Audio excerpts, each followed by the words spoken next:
మరణాత. రైట్, అందరూ బాగున్నారా? దేవుని దయ వల్ల, దేవుని కృప వల్ల 9 మాసాలు కాపాడబడి 10వ మాసంలోకి తోడుకుని రాబడ్డాం. అందును బట్టి దేవుడికి మహిమ ఘనత ప్రభావములు మీ అందరిని బట్టి నిండుగా సమృద్ధిగా సంపూర్ణంగా కలుగును గాక. రైట్, దేవుని యొక్క మహాదయని బట్టి మహాకృపను బట్టి మరో నూతనమైన మాసంలోకి మనం వచ్చాం. అక్టోబర్ మాసము. ఈ మాసం యొక్క ప్రత్యేకత ఏమిటి? బైబుల్ పండుగ నెల. ఇది మతోద్ధారణ పండుగ నెల. అలాగే ఇంకొక పండుగ ఏముంది? దిద్దుబాటు పండుగ నెల. ఇది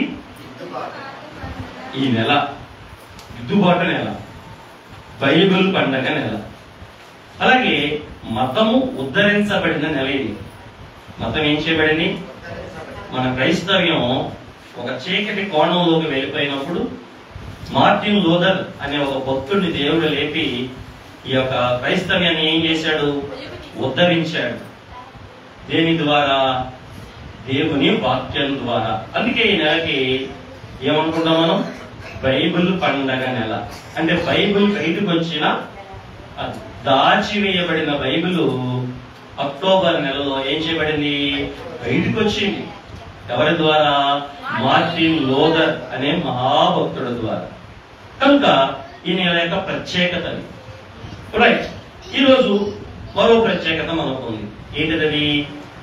మన ప్రభువైన యేసుక్రీస్తుల వారి యొక్క నిత్య జీవార్థమైనటువంటి శరీర రక్తములను మనం పుచ్చుకునేటటువంటి ప్రత్యేకమైన దినం కూడా, పరిశుద్ధమైన దినము కూడా. రైట్, కనుక కొద్దిసేపు దేవుని వాక్యాన్ని మనం ధ్యానం చేసుకున్న పిదప ప్రభులు వారి యొక్క శరీర రక్తముల యొక్క విందులోనికి మనం వెళ్దాం. రండి, వాక్యం చదువుకుందాము. యోహాను గారు రాసిన సువార్త 6వ అధ్యాయము 35వ వచనం పఠించుకుందాము. అందుకు యేసు వారితో ఇట్లనెను, జీవాహారము నేనే, నా యొద్దకు వచ్చువాడు ఏ మాత్రమును ఆకలి కొనడు. నా యందు విశ్వాసం ఉంచు,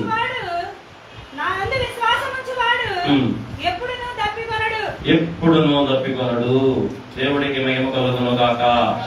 చిన్న ప్రార్థన చేసుకుందాం.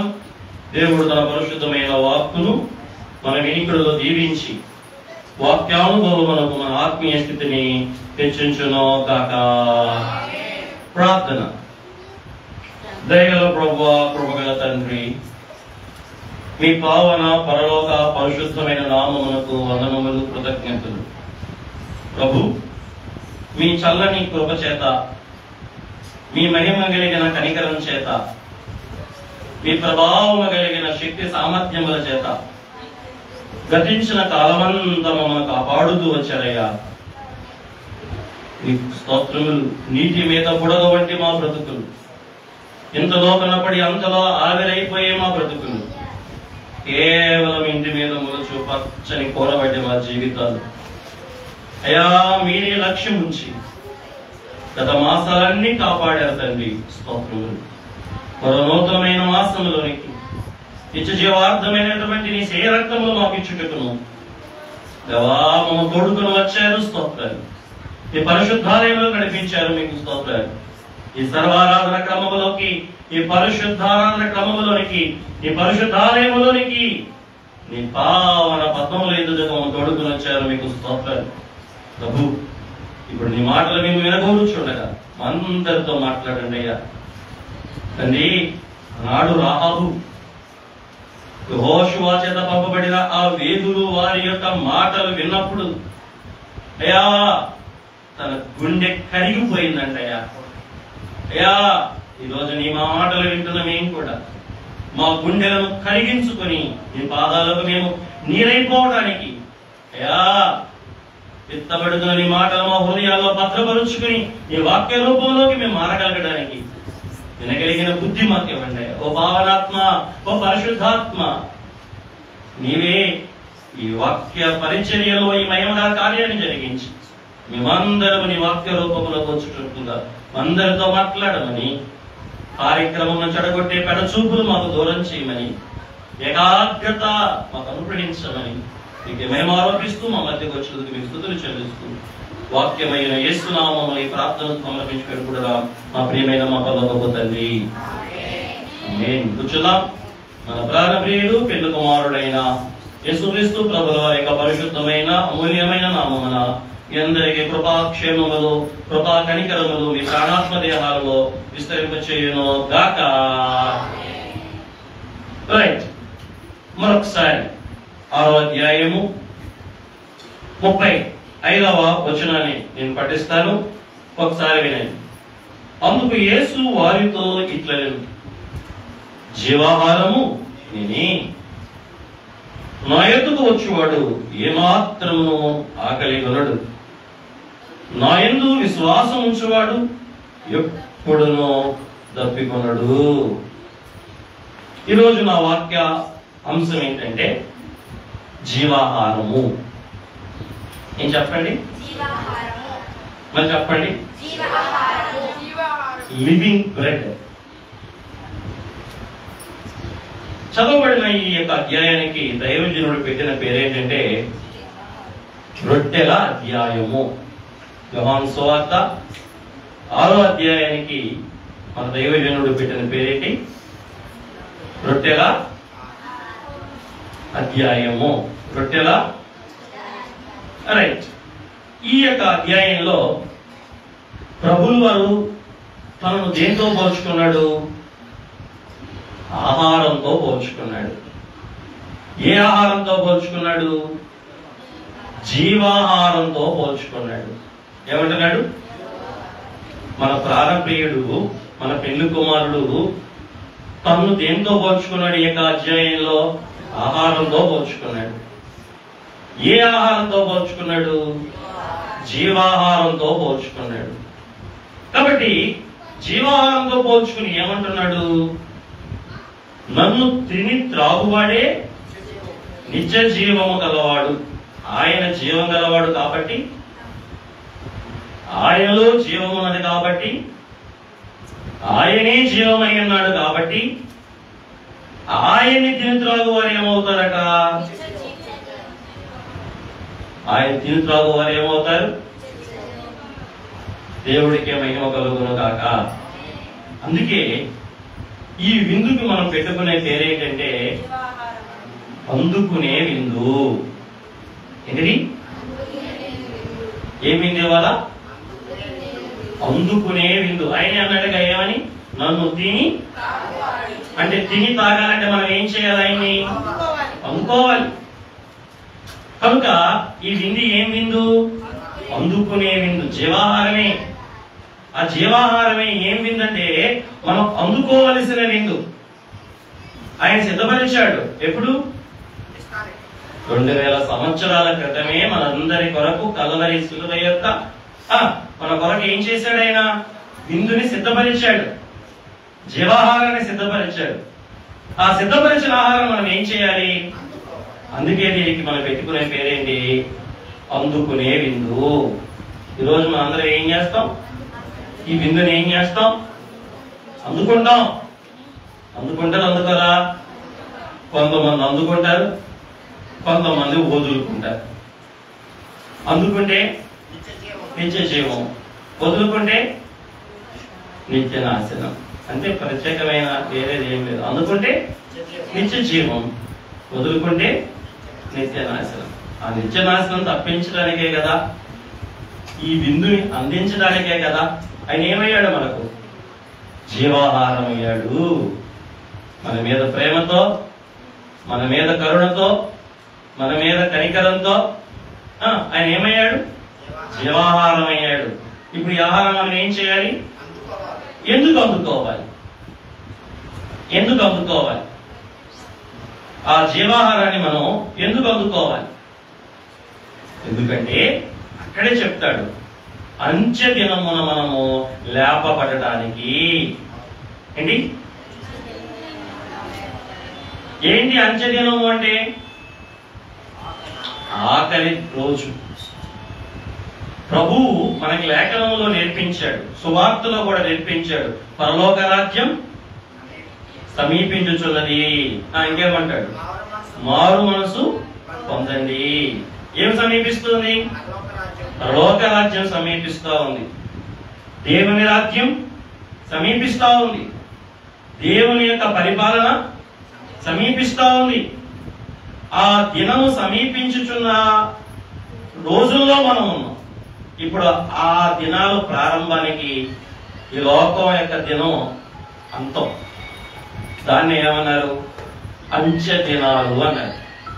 దేవుడి యొక్క రాజ్యము రాబోయే దినాల్లో మనం ఉన్నాం. ఈ చివరి దినాలను ఏమంటున్నారు? అంత్య దినాలు. ఏంటిది? అంచె దినాలు. అంచె దినాలలో మనము ఏం చేయబడాలి? లేపబడాలి. లేపబడడం అంటే ఇక్కడ 2 వరుసలు ఉన్నాయి. ఒకటి మృతులు వరుస, ఒకటి రెండవది సజీవుల వరుస. అంటే ప్రభువు రావటానికి వచ్చే సమయానికి ఒకవేళ మనము ప్రభువునందు నిద్రించుంటే మృతుల వరుసలో లేపబడతాం. ప్రభు వచ్చే వేళకి మనం సజీవంగానే ఉంటే సజీవ సంఘారోహణ గుంపులో తిరుగుతామా? ఏంటయ్యా ఏం చెప్తున్నావు? మా మాటలేని వింటున్నావా? ఏం మాటలేవి? మా ఏం బాగాలేదా? రైట్, కొద్దిగా ఈ మాటలంటే హుషారు వచ్చింది. ఏసే మాటలంటే హుషారు వచ్చింది. కొద్దిగా వినాలి. ఏం చెప్పండి ఒకసారి? అంచె దినములలో లేపబడడానికి మనం ఏం చేయాలి? లేపబడడం అంటే ఇక్కడ 2 వస్తువులు చెప్పారు. ప్రభు వచ్చే వేళకి మృతులై ఉంటే మృతుల గుంపులో లేపబడడానికి, సజీవులుగానే ఉంటే సజీవుల గుంపులో లేపబడడానికి. అంటే ఏంటి? బ్రతకటానికి. చనిపోయి ఉంటే బ్రతకటానికి, బ్రతుకుంటే మార్పు చెందటానికి. మనకేం కావాలి? ఈ శరీర రక్తాలను మనం అందుకోవాలి. నన్ను తిని త్రాగువాడే ఆ నిత్య జీవము కలవాడు ఇచ్చే ఈ శరీర రక్తాలు మనం ఏం చేయాలి? ఎందుకు అందుకోవాలి? అది ప్రశ్న. దానికి జవాబు ఏంటి? అంచె దినమున లేపబడటానికి. అంటే ప్రభు మధ్యాకాశానికి వచ్చినప్పుడు మనం లేపబడటానికి. మీ అందరికి తెలుసా ఈ విషయం? ప్రభు ఏం చేయబోతున్నాడు? అవును, ఆయన ఎందుకు విశ్వాసం ఉంచి పోయిన వారం పై వారం చెప్పుకున్నామే, నీతిగా ఎవరు జీవిస్తారో. నీతి అంటే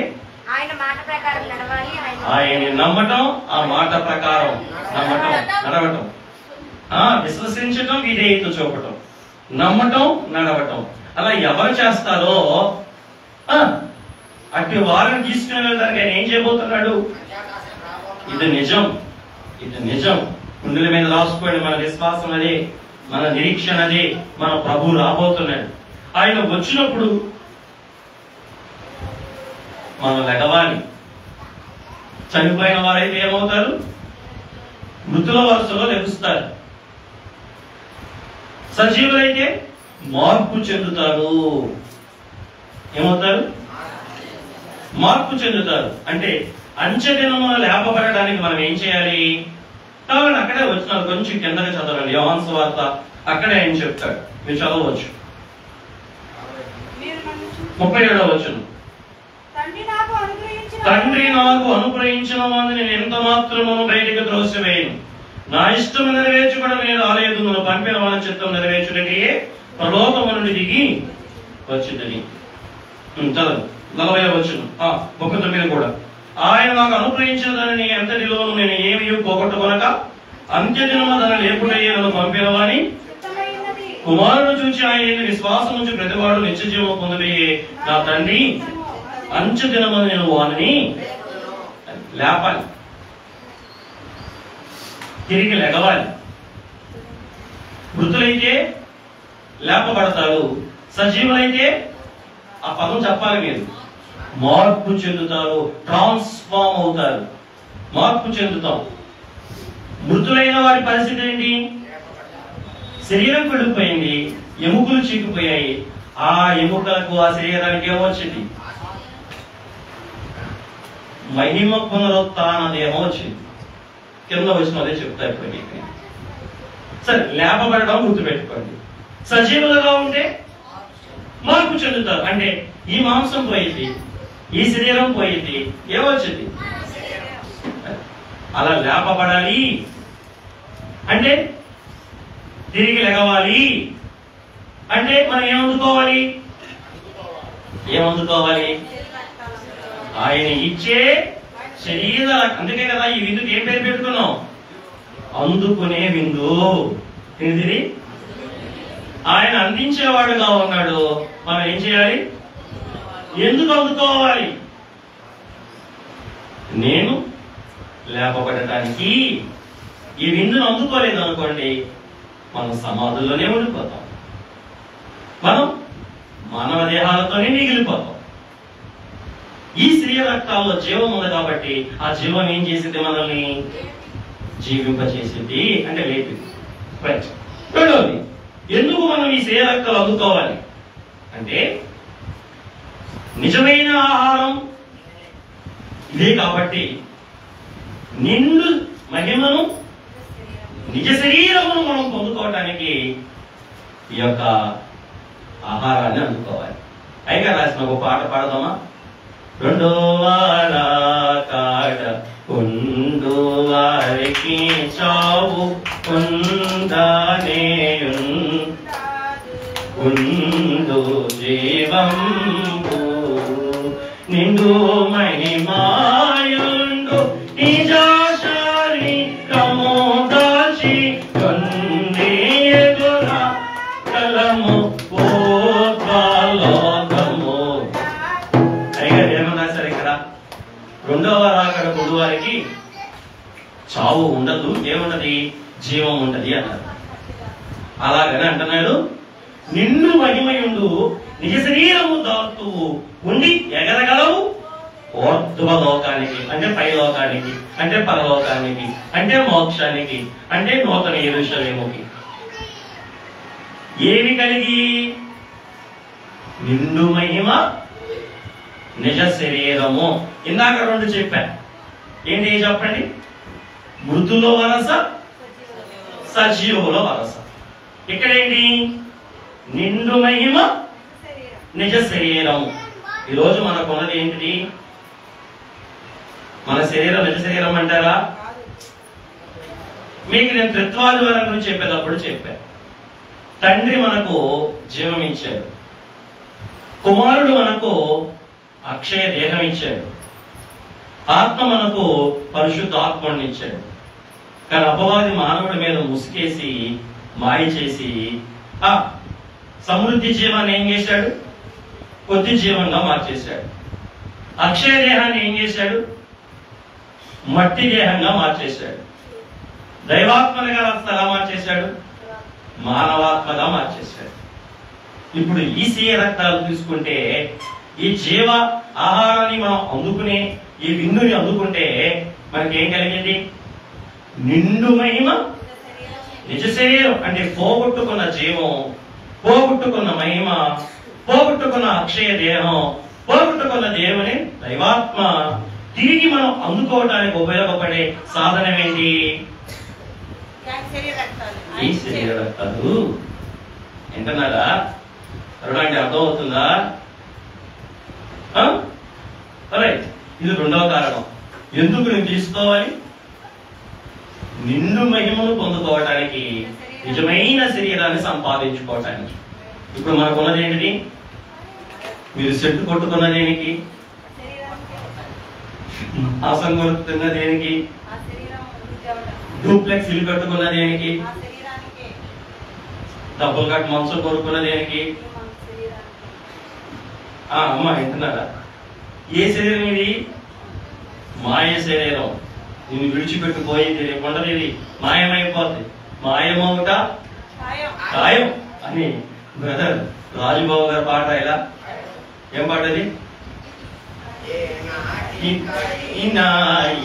కాయమో మాయమౌట కాయమో అయ్యా రాశారు కదా. ఏనాటికైనా ఈ కాయము అంటే శరీరం, మాయమవటం ఖాయం. కాబట్టి ఈ మాయ శరీరం పోయి ఈ మాయ శరీరం మాయమైపోతాయి, దీనికి పురుగు పట్టిపోతాయి. ఈ మాయ శరీరం మాయమైపోయినప్పటికీ మనకు నిజమైన శరీరాన్ని మనకిచ్చి నిజమైన శరీరం మనకు కలిగి ఉండేలాగా చేయగలిగిన శ్రేయ రక్తాలేవి ఈరోజు ప్రభు మీకు అందించే విందు. ఈయన శ్రేయ రక్తాలు మీరు తీసుకుంటే నీకే శరీరం వచ్చింది? నిజమైన శరీరం వచ్చింది. ఈయన రక్తం తీసుకుంటే నీకు వచ్చింది నిండైన మహిమ నీకు వచ్చింది. అందుకే ప్రభు వారు ఏం చేస్తున్నారు? ఈ రోజు మనకి ఆయన శ్రేయ రక్తాలను అందుకునే విందుగా అందిస్తున్నారు. అందుకున్నామా వద్దా? నిండు మహిమ కావాలా, భూలోక మహిమే కావాలా? భూలోక మహిమ ఏంటో తెలుసా? మా కులం పలానా కులం. ఎవరితోనైనా ఎప్పుడైనా ఏదైనా పరిచయం చేసుకోవాలంటే ముందు దేంతో పరిచయం చేసుకుంటారు? నిన్న మొన్న నేను వరుస వెళ్ళాను కదా, వైగాలు చూస్తారు. నా కులం ఏంటని చాలా సార్లు అడగాల ప్రయత్నం చేశారు. నా ముఖాన్ని చూస్తే నేను ఏ కులం అందరికి అర్థమయ్యింది, కానీ వాస్తవానికి మాదా కులం కాదు. కానీ మనం తెలుసుకోవాలి ఆత్రత. నేను చెప్పాను అనుకున్నారా? నేను చెప్పా, ఎందుకంటే భేదాలు కలుగుతాయి. ఎందుకు నాకు భేదం? యేసు రక్తాన్ని బట్టి నేను ఏమయ్యాను? బోధకుడినయ్యా. ఏమయ్యాను? బోధకుడినయ్యా. నేను నా కులం చెప్పాను అనుకోండి, ఏమొచ్చింది? భేదం కలిగింది అక్కడ. అరే వాడు అదంటరా, మన ఎదురా ఓ పార్టీ తత్వాలు వస్తాయి. నా అతిశయం ఏంటి? కులం కాదు. అందుకే నేను ఏం చెప్పను, నా కులం చెప్పను, నేను అది అవసరం లేదు. నా మహిమ అది కాదు. ఈ మహిమ ఒక రోజుకి ఏమైంది? మయమైపోద్ది. నాకు ఈ మహిమ ఉండదు. నాకు పోయిన వారం ఇర్మియా గ్రంథంలో మీకు చదివించా. నేను ఇర్మియా గ్రంథంలో చదివించా. నేను ఇర్మియా గ్రంథంలో చదవలేదా మీరు? ఇంటికే చదివారా? ఇర్మియా గ్రంథంలో మనం దేన్ని బట్టి అతిశయించాలో ఇర్మియా గారు చెప్పారు. మనం దేన్ని బట్టి అతిశయించాలో ఇర్మియా గారు చెప్పారు. పోయినా ఇర్మియా గ్రంథం 15వ అధ్యాయం చెప్పలేదా? చెప్పాడా? రైట్. కాబట్టి మనం వాటర్ క్యాన్ పైన ఉన్నది లేదా? కాబట్టి దాని కొద్దిగా క్యాన్ అందుకోవాలి. దేవుడికి మహిమ కలుగును గాక. ప్రభు సంస్కారపు విందు, ప్రభు సంస్కారపు విందు, పరుగెత్తుకొని రండి ప్రభువే మన విందు. ప్రభువు జతకిదే సందు, పాప వ్యాధికి మందు, సదాలని యందు సంతోషి పెంపొందు.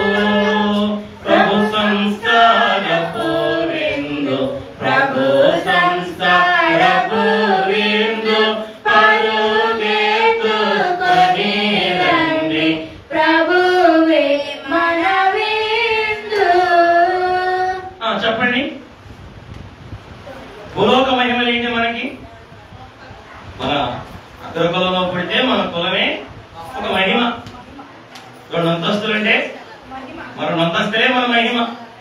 మనం బాగా బీఈడి చదువుకుని ఎంఈడి చేస్తే మన బీఈడి ఎంఈడియే మనకున్న మహిమ. అంతే కదా? కానీ ఈ మహిమలన్నీ ఒకరోజు ఏమైపోతాయి? అలాగే మన శరీరంలో కూడా ఏమైపోతాయి? ఏమి ఉండవు ఇవి. కానీ మనకు నిండు మహిమలో పాలిభాగస్తులు చేయడానికి, నిజమైన శరీరంలో మన పాలిభాగస్తులు చేయగలిగేది ఏది? జీవాహారము నేనే అని ఆయన శరీర రక్తములను మనకు అందుకునే విందుగా ఇస్తున్న ఈ విందు ఎవరు అందుకుంటారో ఆ విందు ఏం చేస్తుంది? మనల్ని నిండు మహిమలో పాల్గొ. ఈ మహిమ పోయేది భూలోకపు మహిమ, కానీ ఆయన ఇచ్చే మహిమ ఏడుకోదు. నిత్యం పైగా రాసిన పాటలో మహిమ లోకంబున మహిమ పూర్ణముగా మహనీయముగా నుండు మానకుండగను. అది నిండు మహిమ అంటే ఎట్లా ఉందంట? మహిమ లోకంబున మహిమ పూర్ణముగా మహనీయముగా నుండు అది. ఇక మానవి ఈ మహిమ ఇవాళకు పోకపోయినా 70 ఏళ్ళకైనా 70 ఏళ్ళకు పోకపోయినా 80 ఏళ్ళకైనా, కానీ దేవుడి దగ్గర ఉన్న మహిమ, దేవుడు ఇవ్వబోయే మహిమ, దేవుడు ఇస్తానన్న మహిమ, అది నిండు మహిమ, ఎన్నడూ పోనిది. ఆ మహిమలో మనం పాలిభాగస్తులు చేసేదేంటి? ఆయన ఇస్తూ ఉన్న ఈ విందు. మొదటి ఏం చెప్పుకున్నాం? ఎందుకు ఈ విందును అందుకోవాలి? వెళ్ళిపోయిందా? అంచె దినములలో లేపబడడానికి. ఈ విందు అందుకోని వారు లేపబడరు. రాసుకోండి గ్రాండెడ్ గా. ప్రభు సేయ రక్తాలు తినని వారు, నా మాట కాదు, బైబిల్ చెప్పింది, నన్ను తిను త్రాగువాడే నా తండ్రి నాకు ఇచ్చినవాడు, వాడు నా యందు నమ్మకం ఉంచినవాడు. నా యందు నమ్మకం ఉంచాడు కాబట్టి వాడిని నచ్చితనం ఏం చేస్తాను? ఖచ్చితంగా లేపుతా. బాధ్యత ఎవరిది? చెప్పలే. మా వాక్యం చెప్పింది ఎక్కడి నుంచి? దేవుడిదంట. ఆ వాక్యం ఎవరిదంట? ఎందుకంటే తండ్రి కుమారుడికి అప్పు చెప్పాడు. తండ్రి కుమారుడికి అప్పు చెప్పాడు. కుమారుడు ఏదో నమ్మకం ఉంచావు. ఆయన సేవకాలు నువ్వు తింటా ఉన్నావు. ఇక ఆయన పని ఏంటి?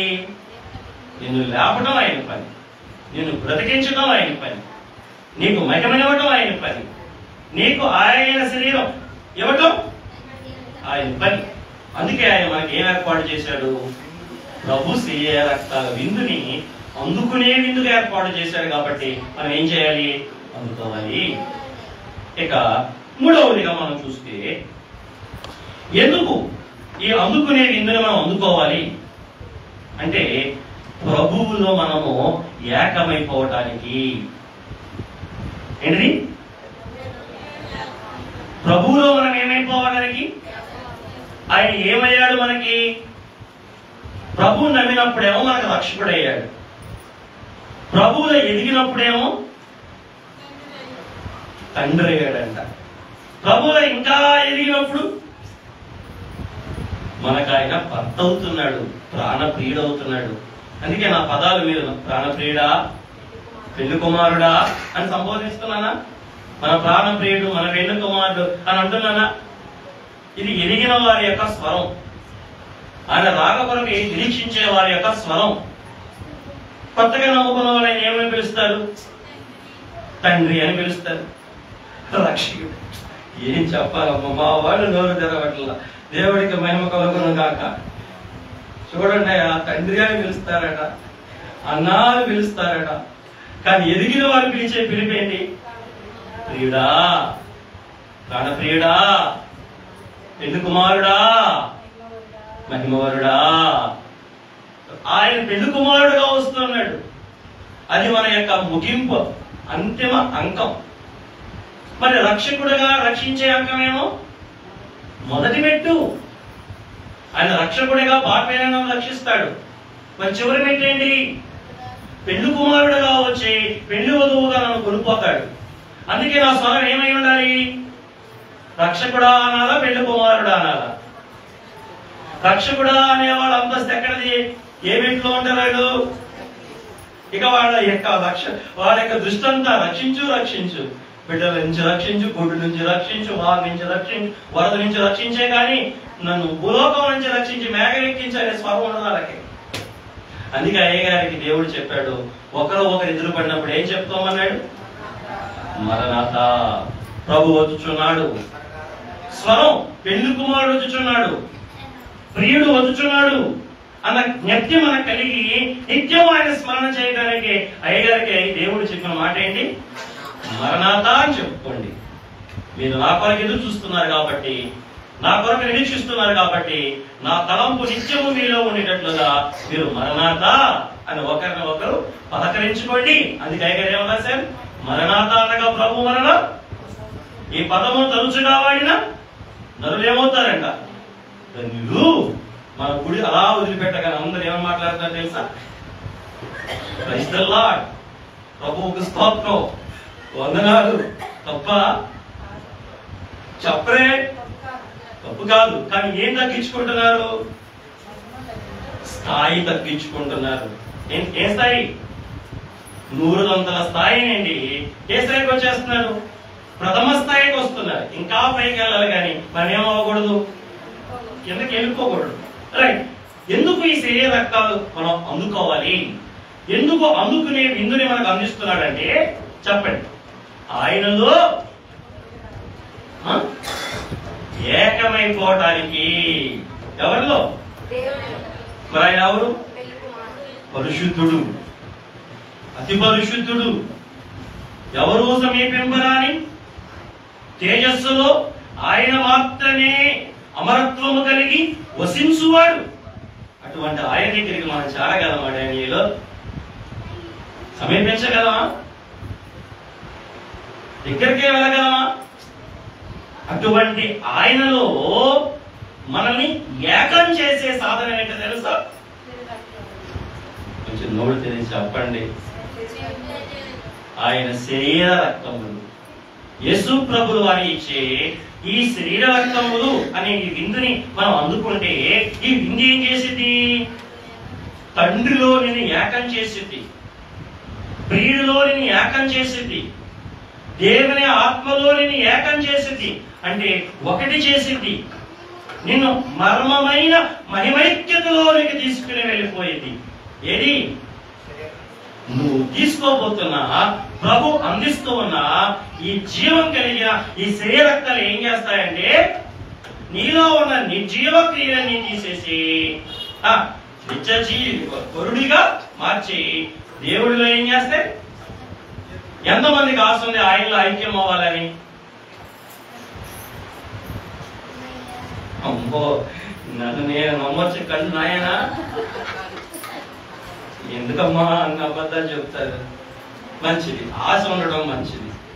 అందుకే అడిగారు, అన్నారు మీకు ఆశ కంపడంత ఉంది కానీ శక్తి కుప్పుడంత కూడా లేదన్నాడు. ఆశ కంపడంత ఉంది. ఏమవ్వడానికి? ఆయనలో లీనమవ్వడానికి, ఆయనలో ఐక్యం అవ్వడానికి. మరి ఆయనలో లీనమై ఐక్యం అవ్వాలంటే సాధన ఏంటి? ఆయన శరీర రక్తములను పుచ్చుకోవటమే. ఆయన ఇచ్చే ఈ శరీర రక్తాలు మీరు అందుకుంటే, ఈ విందులో పాలుపంపులు పొందితే ఈ విందు ఏం చేసింది? ఈ శరీర రక్తాలు ఏం చేస్తాయి మిమ్మల్ని? ఆయనలో అసలు రోడ్డు తెరవలే, ఒరిసేవాళ్ళే నయ్యం, టకటక నోరు తెరిస్తే నా బాగా అర్థం కాకపోయినా. మీరు తెలుగులైన నోరు తెరవట్లేదే? చెప్పండి. అదే నయ్యం, నిన్న ఈ పాటికి చెప్తా ఉన్నా, అక్కడ ఇక రాలేదు నాకు. కాబట్టి అదే నోరు తెరిశారు పాస్టర్ గారి మాటలకి. మీరు నోరు తెరవలే. చెప్పండి, ఆయనలో లీనమవుతారా? భూలోకంలో లీనమవుతారా? ఆయనలో మనం లీనమవ్వాలి అన్న కాంక్షతోనే ఆయన మనకు ఎలా మారాడు? శరీర రక్తాలుగా మారి ఈరోజు మనం అందుకునే విందుగా మన చేతుల్లోకి వస్తున్నాడు. ఎందుకు? ఆయనలో నేను లీనం చేసుకోవటానికి. మీరు నా యందును, నేను మీ యందును అన్న అనుభవంలోకి తీసుకెళ్ళడానికి. నా తండ్రిలో నేను, నేను నా తండ్రిలో ఎలా ఏకమై ఉన్నామో మీరును మా యందు ఏకమై ఉన్నట్లు అని యోహాను సువార్త 14లో యేసు ప్రభు అన్న ఆ మహిమానుభవంలోకి, ఆ మహిమైక్యతలోకి మనం తీసుకుని వెళ్ళడానికి ఈరోజు ప్రభు మనకి ఏమందిస్తున్నారు? ఈ శరీర రక్తములు అనే విందు. దేవుడికి మహిమ కలుగును గాక. ఇక ఆఖరిగా ఎందుకు ఈ అందుకునే విందు నేను అందుకోవాలి అంటే, నువ్వు ఎల్లప్పుడూ జీవించి ఉండడానికి. ఏంటి? ఎటర్నల్, ఇంగ్లీష్ లో ఎటర్నల్ అంటారు. ఎల్లప్పుడు నువ్వు బ్రతికే ఉండడానికి. ఎంతమందికి ఇష్టం ఎప్పుడు బ్రతికుండాలని? అంటే ఎట్లా బాధలు పడతా కాదు. 80 ఏళ్ళు వచ్చిన అడగండి, ఇంకెంతకాలం బతకాలు ఉందంట అంటే, ఈ బతికి ఎందుకు రానాయన సాధన దర్శనం బాగుండి అంటారు. కానీ ఈ పిల్లల్ని అడగండి, మీకు బాగా ఇష్టమైన వయసు ఏది? చిన్నతనం అంటారు దానియేలుకి. ఆదాముని హవ్వని దేవుడు ఏ వయసులో కలగజేశాడు? బాల్యంలో కలగజేశాడా? వృద్ధాప్యంలో కలగజేశాడా? యుక్త వయసు అనగా యవనస్తులుగా వారిని చేశాడు. ఎవరిని? ఆదాముకి బాల్యం తెలియదు, హవ్వకు కూడా బాల్యం తెలియదు. బాల్యం ఎరగని వారు, బాల్యం అంటే ఏంటో తెలియని వారు ఎవరు? అవాదాములు. పాపం ప్రవేశించడం వల్ల, శాపగ్రస్తులైనందువల్ల వృద్ధాప్యం వచ్చింది, కానీ మరణం వచ్చింది. కానీ వాస్తవానికి దేవుని యొక్క సృష్టిలో వారికి ఏమి లేదు, వృద్ధాప్యం కూడా లేదు. అందుకే అయ్యగారు ఏమన్నారు? వృద్ధాప్యము ఒక శాపము అన్నారు. ముసలతనం ఏంటి? ఒక శాపం. ఆ ముసలతనం ఏం చేసింది మన ప్రాణాలు? ఇప్పుడు ఆ ముసలతనం లేకుండా, ఆ ప్రాణాలే పోకుండా ఎప్పుడు బ్రతికి ఉండే నిత్య జీవము కలిగిన స్థితి, అక్షయమైన స్థితి, నిరంతరము బ్రతికి ఉండే స్థితి మనకి ఇవ్వటానికి ఆయన ఎలా మారాడు? మనకు శరీరక్తాలుగా మారాడు. అంటే నిరంతరము బ్రతికి ఉండేటటువంటి స్థితి మనకు కలిగించడానికి ఆయన ఈ రోజు మనకి ఏమందిస్తున్నాడు? ఆయన శరీర రక్తాలను మనం తీసుకున్నావా? ఈ విందుని అందుకున్నావా? ఏం కరోనా అంటే ఏం చెప్పట్లా. తీసుకున్నామంటే చెప్పట్లా, అందుకున్నామంటే చెప్పట్లా. ఏం చేద్దాం? ఎందుకు తీసుకుందాం చెప్పు. ఇవేం చేస్తుంది? మనల్ని అంచెదినమున లేపింది. తర్వాత నిండు మహిమ నిజ శరీరం. ఇప్పుడు ఉన్నాయి మనకు అన్ని మాయలే, ఇవేమి మనతో ఉండకపోతాయి. అసలైనది మనకు దేవుడు ఇస్తాడు, అసలైన జీవితం మనకి ఇస్తాడు. నిండు జీవితం, నిండు శరీరం, నిండు మహిమ, నిజమైన శరీరం ఇస్తాడు. ఆ తర్వాత ఆయనలో మనం ఐక్యపరుచుకుంటాడు. ఆ తర్వాత ఆయన ఎలా నిరంతరము ఉంటాడో ఇక మనము కూడా అలా నిరంతరము ఉంటాడు. మరి ఈ 4 మనకు కావాలంటే దేవుడు మన కొరకు ఎవరిని పంపాడో తెలుసా? ఆయన కుమారుడైన యేసుక్రీస్తు వారిని పంపాడు. అందుకే మనం ఆయన ఇచ్చే శరీరాన్ని, ఆయన ఇచ్చే ఈ రక్తాన్ని, ఈ 4 నా తండ్రి నాకు ఇస్తాడు అన్న విశ్వాసంతో మనం ఏం చేయాలి? తెచ్చుకోవాలి. రెట్టింపు ఉత్సాహంతో మనం ఏం చేయాలి? పవిత్రతతో మనం ఏం చేయాలి? తెచ్చుకోవాలి. దేవుడికి మహిమ కలుగునుగాక. నాకు ఒకటి అర్థమైంది. ఎక్కువ చెప్తే మీరు అలాంచుకోవట్లేదని నేను తప్పు చెప్పడం అలవాటు చేసుకున్నా. అందుకే ఇక్కడతో ఈ మాటలు ముగించేస్తాను. దేవుడికి మహిమ కలుగునుగాక. నేను చాలా చెప్పగలను, కానీ నా వాళ్ళు తినలేరు, నాకు అర్థమై అరిగించుకోలేరు, నాకు ఇప్పుడు అర్థమైంది. 2 సంవత్సరాలకు అర్థమైంది. అందుకే మీకు అజీర్తి చేసింది కాబట్టి ఒక్కరు కూడా ఆలయాలు శుక్రవారాలు శనివారాలు కనపడట్లేదు, ఆ పనిలోనే ఉన్నారు. అందుకని ఇక్కడతో మాటలు ముగిస్తున్నాను. ఒక్కసారి 4 చెప్పండి. ఆయన మనకి ఏమై ఉన్నాడు? జీవాహారమై ఉన్నాడు. ఈ రోజు ఈ విందు పేరేంటి? అందుకునే విందు. ఎందుకు అందుకోవాలి? నువ్వు రేపు మళ్ళా బ్రతకాలంటే, ప్రభు వచ్చిన రోజు బ్రతకాలన్నా, మార్పు చెందాలన్నా ఈ శరీరక్తాలు అందుకోవాలి. తర్వాత దేవుడు ఇస్తానన్న నిండు మహిమ నిజ శరీరం సొంతం అవ్వాలంటే దీన్ని అందుకోవాలి. నువ్వు సేవించే నీ దేవుళ్ళో నువ్వు లీనమై ఏకమైపోవాలంటే ఈ శరీరక్తాలు నువ్వు అందుకోవాలి. ఆ తర్వాత నిత్యము నిరంతరము ఆయన ఎలా జీవిస్తున్నాడో నువ్వు అలాగా ఆయనలాగా యుగయుగాలు జీవించాలంటే నీ శరీరక్తాలు మరి పుచ్చుకున్న పరిస్థితి ఏంటమ్మా? పాస్టర్ ఎప్పుడు ఇలాగే చెప్తారులే, ఏం కాదులే, భూలోకంలో మనకి జీవం లేకపోయిందా, బహిరంగంలో మనకి జీవం లేకపోయిందా, హిందీ లేకపోయిందా, మాయ శరీరం లేకపోయిందా, మాయ మహిమ లేకపోయిందా అని అనుకున్నాం అనుకోండి, రేపు ఎవరు ఇంకిరించబడతారు? మోసపోకుండా దేవుడు నువ్వు ఏది విత్తుకుంటావో బల్లకు దూరంగా ఉన్నవాళ్ళు, శరీరక్తాలకు దూరంగా ఉన్నవాళ్ళు. ఈ మాటలను బట్టి ఒకసారి మనసు కరిగించుకోండి. ఈ శరీరాన్ని మీరు అందుకోకపోతే, ఈ రక్తాన్ని మీరు అందుకోకపోతే రేపు నిత్య జీవానికి దూరం అవుతారు, దేవుడికి దూరం అవుతారు, నిజ శరీరానికి నిండు మహిమకు దూరం అవుతారు. రేపు మీరు ఆరోహణ వధువులుగా మార్చబడలేరు. ఈ రోజైనా దేవుడిని అడగండి, అయ్యా మాకు ఎప్పుడు ఇస్తావయ్యా నీ శరీరక్తాలు పుచ్చుకునే వాక్యం?